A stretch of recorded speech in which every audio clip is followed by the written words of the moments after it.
Tonight, we begin with what is easily America's heaviest aerial damage reported in its modern military history. A stunning report unveils the massive damage that the United States has suffered in its war against Iran. According to a report by the non-partisan U.S. Congressional Research Service, or the CRS, beg your pardon, at least 42 American aircraft were either destroyed or they were damaged during Operation Epic Fury.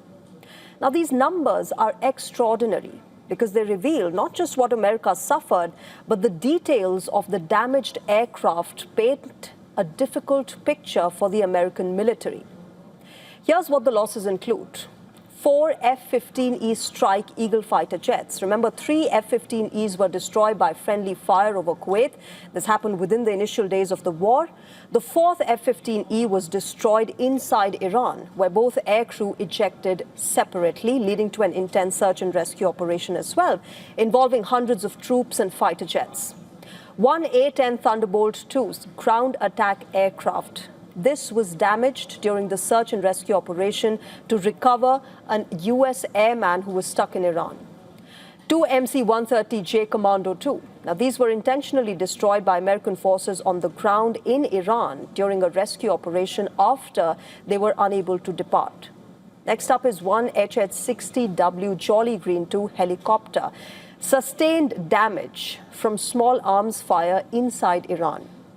Then there was 1 F-35A Lightning II stealth fighter jet, which was damaged by Iranian ground fire, making it the first case of the unkillable F-35 stealth jet that was being locked and hit. 24 MQ-9 Reaper drones. They have been lost since the start of the war against Iran. Then you've got 7 KC-135 Stratotanker aerial refueling aircraft. 2 of them were damaged in friendly airspace, while 5 were damaged while on the ground at the Prince Sultan Air Base in Saudi Arabia, which is, remember, a critical American military hub. 1 E-3 Sentry AWACS, or the Airborne Early Warning and Control System aircraft, was damaged while being parked on an unprotected taxiway at a critical U.S. military hub in Saudi Arabia. Then you've got 1 MQ-4C Triton high-altitude long-endurance drone, which crashed to the ground. Now, these were the basic numbers and types, but to understand the scale of this, let me give you the context. The F-35A, for instance, is America's premier 5th-generation stealth fighter. Losing even one in combat is strategically and politically significant. The aircraft costs roughly $80 to $100 million, depending on configuration and support package.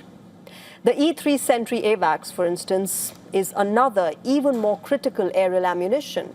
It's essentially a flying command center coordinating air battles, tracking missile launches, and managing battlefield awareness.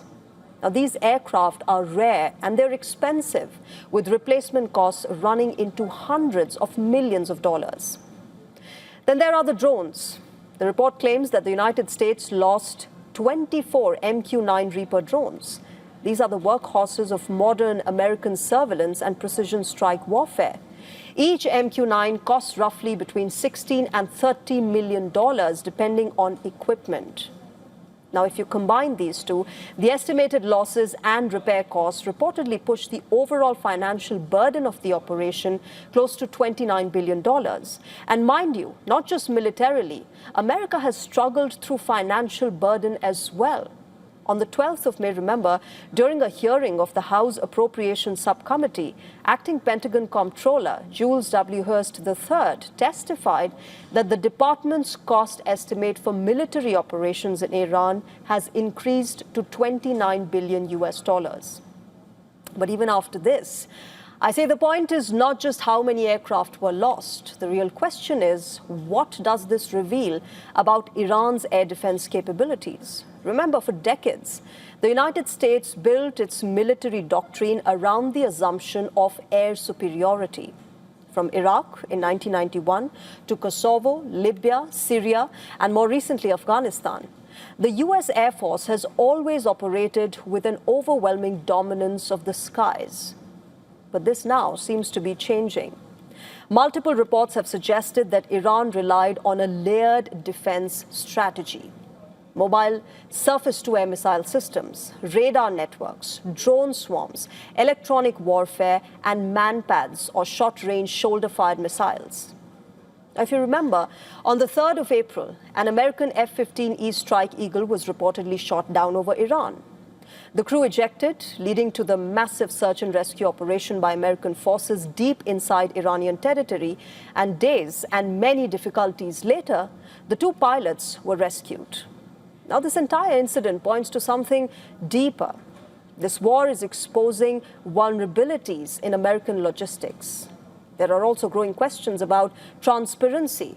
Several reports, remember, note that the CRS compiled information from the Pentagon statements, CENTCOM releases, media reportage, and battlefield assessments, but also warned that the numbers could still change due to classification restrictions, incomplete battle damage assessments, and the ongoing combat operations.